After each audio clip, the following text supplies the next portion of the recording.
म त अब अलिकति पहिला जन्मेको केटो भएको हुनाले बुढो मान्छे भएको हुनाले अब जमिन कहाँसम्म थियो र कसरी नाप्दै आए उनीहरूले प्रत्येक इन्डियन नापीमा केही न केही जमिन मिच्दै आएको छ सुस्ताको कुरा निक्ल्यो सुस्तामा मिचिएको छ भन्ने कुरा चाहिँ केही एक दुईजना किसानहरूले भन्न आए तर वास्तवमा पिलर चाहिँ हाम्रो सुस्ताको जग्गा हाम्रै जग्गा हो त्यो 100% त्यो नापी गर्दा किनभने जियोडेटिक सर्वे हुनु पर्यो पहिलो त्यो त अहिले त इन्टरनेसनल सर्वे छ नि त सेटेलाइट छ नि त त्यो सेटेलाइटले इङ्कित गरेको चिजलाई हेर्ने भनेदेखि भूभाग त्योभन्दा पनि अझै 1 किलोमिटर हामीलाई चाहिँ मिच्दै आएको छ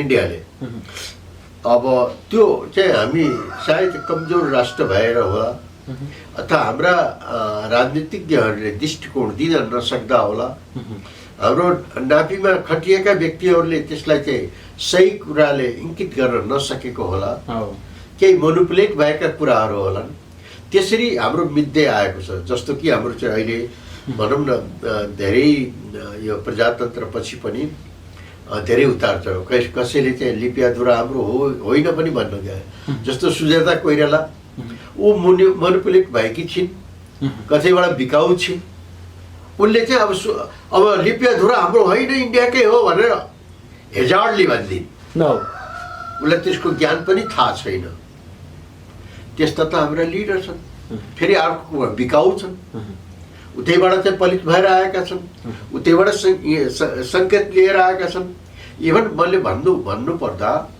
कतिपय कुराहरू प्रचण्ड भन्ने व्यक्ति पुष्पकमल भन्ने व्यक्ति पोखराको कास्की जिल्लाको ढिकुर पोखरीमा जन्मेको केटो भूमि सुधारमा उसले चाहिँ उसको बुवाले चितवनमा केही जग्गा पाए 2.5 बिघा 3 बिघा जमिन कति पाए उनी पढ्दै गए उनलाई नेता हुने मतलब ऊ भयो आकांक्षा भयो इन्डियासँग बिके बाबुराम भट्टराई पढ्दै गए यहाँ पढाइयो दरबारमै बसेर पढे इन्जिनियर पढ्न पठाइयो इन्जिनियर पढ्न पठाउने सिलसिलामा उनी क्रिस्चियन पनि बने इन्डियाको एउटा चाहिँ मतलब कुकुर पनि बनेर आए इन्डियाले खोल उडाइदियो यी सबैलाई त्यो पनि माओवादीको धब्बा लगाएर पठाइदियो त्यो कम्युनिस्टको पनि चर्को रूप बनाएर पठाइदियो तर चाहिँ कुरा के भने नेपाली नागरिकले चिन्न सकेनन् अब बालन शाहलाई कसरी चिन्ने त म भन्दैछु म केही कुरा भन्दैछु यसै आधारमा लिँदाखेरि चाहिँ बालन शाहजीलाई सही सुझावको आवश्यकता छ उहाँले जे जति बोल्ने हो सल्लाहकारले सल्लाह दिँदा एक्युरेट स्टेजमा रहेर सल्लाह दिनु पर्यो यहाँ 101 सीमाविदहरू छन् त्यो सीमाविदहरूसँग उहाँले राय लिन सक्नु पर्यो तर चाहिँ उहाँले राय लिनु भने तपाईँ आउनुहोस् मलाई राय दिनुहोस् भन्ने होइन उहाँले राय दिनेवालाले दिन जानु पर्यो म मिडियामा छु अहिले म मिडियालाई मजबुत बनाउने सिलसिलामा त्यो शब्द व्यक्त गर्नु स्वाभाविक कुरा हो यदि मैले मिचेको छु भने I should have return you भन्नुभएको छ त्यो पनि वार्ताबाट त्यो पनि प्रमाणित गरेर मात्रै त्यसै उहाँले बोल्दैमा त्यो प्रमाणित हुन पनि सक्छ नहुन पनि सक्छ तर चाहिँ मैले मेरो देशले मिचेको छ भने मैले फिर्ता दिनुपर्छ तर तिमीले मिचेको छ भने तिमीले पनि त फिर्ता दिनु पर्यो अब ठ्याक्कै भन्नु अब नेपालले मिचेको जग्गा चाहिँ कहाँ दिने यदि भारतले खोज्दै आयो भने हामीले कहाँको चाहिँ भूमि दिनु पर्दैन त्यसरी त्यो हेजार्डले त्यस्तो भन्नु हुँदैन प्रमाण खोजिरहेका छन् कहाँ मिचेको छ हामीले कसको भूमि खाइदियौँ हामीले भन्दैछन् बस त्यो कुरा चाहिँ जब वार्तामा बस्छन् हाम्रा एक्सपर्टिज हुन्छन् प्रधानमन्त्री त्यहाँ गएर नाप्न जाने होइन त्यसमा एक्सपर्टिजहरू जाने हो हाम्रो लिपियाधुराको भूभाग तिमीले फर्काउँछौ भने हामीले पनि मिचेका छौँ भने दिन्छौँ तर अब रह्यो के यहाँ सबभन्दा अहम कुरा बालन शाहको बहुतै गहिरो चिज छ त्यहाँ बालन शाहको एउटै नीति छ भोलि चिकन नेक हिजो ग्रेटर नेपालको एरियाभित्र पर्थ्यो र भोलि चाहिँ उसले सीमाविदहरूलाई चाहिँ कहाँकोलाई सीमाविदहरूलाई बेलायतका सीमाविदहरूलाई चाहिँ पनि इन्भाइट गरिरहेको थियो त्यो मिटिङमा भनिसक्नु भयो ब्रिटिस इङ्ल्यान्डका लगायत राइट राइट कति गहिरो छ त्यो कुरा चाहिँ हेजारले बुझ्दै नबुझिकन विरोध गर्ने तर दुई देशको बीचको मामिलामा ब्रिटिस कसरी आयो भन्ने कुरा यही त त्यो थोरै पढेको व्यक्ति सांसद भई टोपलिँदैमा नागरिकलाई छलेर सांसद बन्दैमा ऊ मेच्योर छ भन्न त मिलेन नि उसले त गहिराइमा गइरहेछ उसले चाहिँ इन्टरनेसनल ब्याकग्राउन्डलाई बोलाइसक्यो त्यहाँ त एउटा अर्कै आकाङ्क्षाको मतलब ऊ भइसक्यो अब भारतलाई डर भइरहेछ कहीँ चिकन नेक त हाम्रो चाहिँ गुम्ने होइन उसले त सीमाविदले त्यो क्रिएट त गर्छ त्यो चिकन नेक समेतलाई चाहिँ उसले चाहिँ एउटा टार्गेट बनाइसकेको छ त्यति दूरगामी परिस्थितिमा छ त्यो हैन कतिले भन्न थाले के अब नेपालले भारतको जग्गा मिचेको छ भने चाहिँ अब ग्रेटर नेपालको सपना देख्नु मात्रै हो भन्दैछन् एकजना लेडिज सांसदजीले हाम्रो चाहिँ चेयरपर्सनलाई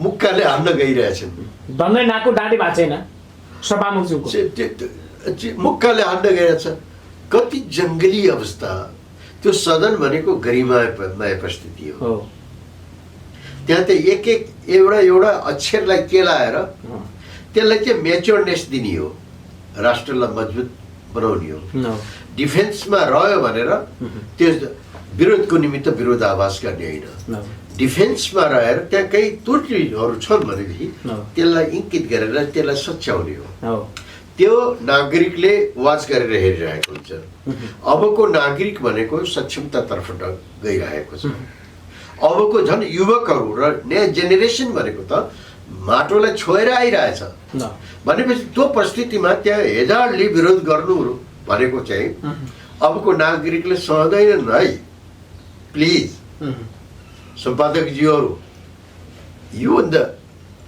right now you in the citizen here नागरिक हो यहाँहरूको पनि त दायित्व हुन्छ यहाँहरूले जसरी आँखा खोल्न तयार हुनुहुन्छ नि अब त बच्चाले त्यो चपेटमा किनभने हिजोकाले धेरै दुःख दियो साइदुवाहरू जन्मे नक्कली खोल ओढेर आए र देशलाई चाहिँ आघात पुर्याइदिए छिन्न भिन्न बनाइदिएको अवस्थामा बालेनले यति गहिराइमा गएर काम गरिरहेछ अहिले क्षुब्ध भइरहेछन् विदेशीहरू छिमेकी मुलुकहरू क्षुब्ध भइरहेछन् यो ब्रिटिसको कुरा कसरी आयो ठ्याक्कै यो विषयमा जानकारी गरिदिनु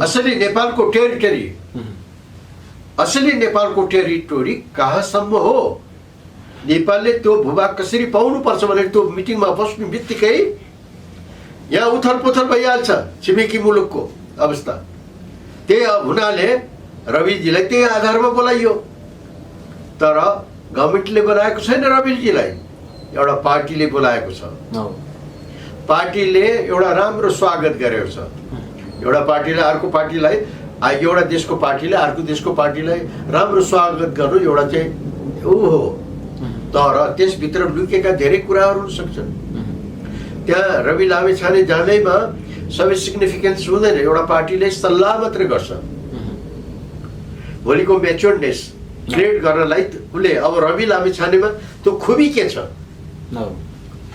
आई मिन वाचिङ हिम म हेरिरहेको छु कतै बालनजीले भारतलाई खुसी बनाउनको लागि चाहिँ भनिदिएको त नेपालले भारतको भूमि मिचेको छ भने न कसैलाई खुसी बनाउनु पर्ने के आवश्यकता छैन नीतिगत कुराले यदि हामीले मिचेको छौँ भनेदेखि तिमीलाई फिर्ता दिन्छौँ तर त त्यो त एक्सपर्टिजहरूले त्यसलाई चाहिँ डिफाइन गर्ने हो नि त एक्सपर्टिजहरूले डिफाइन गर्ने हो नि त हाम्रो असली मिचिएको जुन विभाग हो तिमीले छोड्नुपर्छ भनेको त्यहाँ गहिराई त्यति छ त्यसैमा एक्सपर्टिजहरू विदेशी एक्सपर्टिजहरू आइरहेछ भनेपछि भोलि चिकन नेकलाई सबै त्यो इङ्कित गर्छ किनभने हामीलाई समुद्रसँग जोड्नै पर्छ एनी रेट अफ कस्ट अबको नागरिकले सहँदैन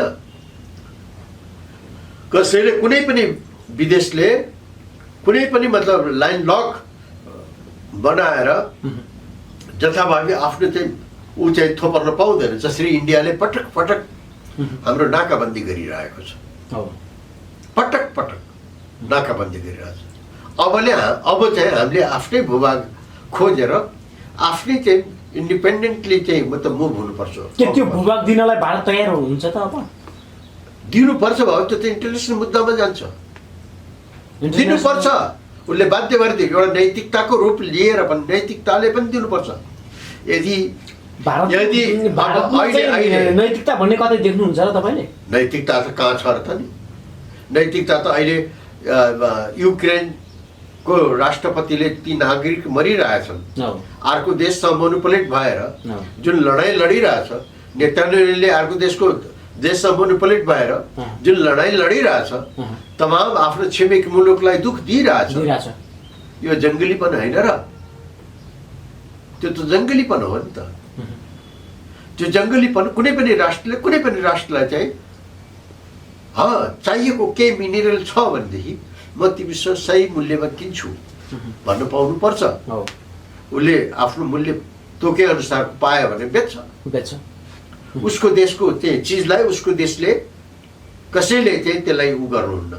जङ्गली अबको यो युग भनेको 21औं सदी पार गर्दा गर्दै कलियुगको लास्टमा हुँदै अब त नागरिकले बुझ्छ। अब हरेक ह्युमन बिइङले बुझ्छ। अब के त अब संसदमा बोलेको शब्द के सही हो त? कि हामीले भारतको भूमि मिचेकै हो त? के सही हो या अति गहिराईमा बोलिरहेछ उसले। हामी सबैको साझा प्रधानमन्त्रीले मेरो पार्टीको होस् या नहोस्, मेरै पार्टीको हुनुपर्छ होइन, ऊ अहिले नेपालको साझा प्रधानमन्त्री हो। हेर्नुहोस् त, सुस्ताको विषय तपाईँलाई धेरै जानकार हुनुहुन्छ। यत्र एसएसबीको टोली त्यहाँ छिरिसकेको छ, तटबन्धन लगाइरहेको थियो, तर त्यो बन्द गरिसकेको छ। यतिखेर हतियारसहित भारतीय सेना प्रवेश गरेको छ, रोकेको छ त्यहाँ। भारतीय सेनाले त पटक पटक हामीलाई दुख दिनसम्म दिइरहेछ। त्यसो भएको हुनाले जुन जङ्गली अवस्था भारतले गरिरहेको छ, ऊ त त्यसलाई जङ्गली अवस्था भन्छु म। त्यो कुरा चाहिँ त्यहाँका लिडरहरूले बुझ्नुपर्ने कुरा हो। अहिले त निरै भइसक्यो, सुस्ता गाउँपालिकाका त्यहाँका नेपाली जनताहरू निरै भइसक्यो। म यतिसम्म भन्न सक्छु, फरेन एफेयरको सिलसिलामा इन्डिया चाहिँ 0, म 0 नम्बर दिन चाहन्छु। फरेन एफेयरको त्यो पनि छिमेकी मुलुकलाई उसले गर्ने ट्रेड जुन हो। नेपालले यति सहजै पनि नेपालले हरेक चिजबाट चाहिँ इन्डियालाई बचाउँदै गइरहेको छ। उसलाई अनाजको आवश्यकता थियो, कुनै बेलामा पर्याप्त मात्रामा अनाज गएर उसलाई बचाएको थियो, पर्याप्त मात्रामा। तराईको धान हुँदैन थियो भने त्यो बिहार अहिले पनि पीडित छ, बिहार अहिले पनि पीडित छ भनेपछि पुरा इन्डियाका व्यक्तिहरूलाई नेपालको अनाज कहिले पनि कमी भएन। तर नेपालको अनाज किनेर उताबाट चाहिँ फेरि लामो लङ ग्रेन बनाएर नेपालमा भित्राउनु, त्यो पनि डबल पैसा लिएर, त्यो उनीको नियति हो, त्यो इन्डियनहरूको नियति हो। त्यो उनीहरू भारतीय बन्न सकेनन्, भारतीय अहिलेसम्म बन्न सकेका छैनन्। ऊ त इन्डियन एटिच्युडमा छन्। इन्डियन एटिच्युड भनेको अङ्ग्रेजहरूले घृणा गरेको शब्द हो। त्यो इन्डियन भाइहरूले पनि बुझ्नुपर्छ, इन्डियन नागरिकले बुझ्नुपर्छ। इन्डियन नागरिकसँग हाम्रो कुनै ऊ छैन, किनभने हाम्रो चेलीबेटी उता बिहा हुन्छन्, उनको चेलीबेटी हामी बिहा गर्छौँ, एक्सचेन्ज गर्छौँ। उता खुर्सानी फल्यो भने चलो तराई चले भन्छन्, खुर्सानी ल्याएर यहाँ बेच्छन्, यहाँबाट धान लिएर जान्छन्। रोटी बेटीको सम्बन्ध छ त? रोटी त केही पनि होइन। रोटी हामीले पनि दिएका छौँ, रोटी हामीले उताबाट पनि लिएका छौँ, बराबरको हिस्सा छ। हाम्रो देश कहिले पनि कमी कमजोरी भएन। हामीले एउटा कुरा, एउटा गर्व गर्नुहोस्, नेपालीहरू संसारको कुनै कुनामा गएर भिख मागेका छैनन्। नेपालीले परिश्रममा विश्वास गर्छन् र काम गर्छन्, र त्यही बहादुरीता संसारले वाच गरिरहेको छ। तर त्यो कुरा इन्डियाका लिडरहरू र इन्डियाका केही शासकहरूले बुझ्न सकेनन्। यो शब्दलाई के भन्छ थाहा छ? त्यसलाई ननसेन्स भनिन्छ। बुझ्दै नबुझ्ने, आभासै नहुने, उनलाई जति कराए पनि उनको खोपडीमा नजाने, त्यस्ता व्यक्तिलाई हामी ननसेन्स भन्छौँ।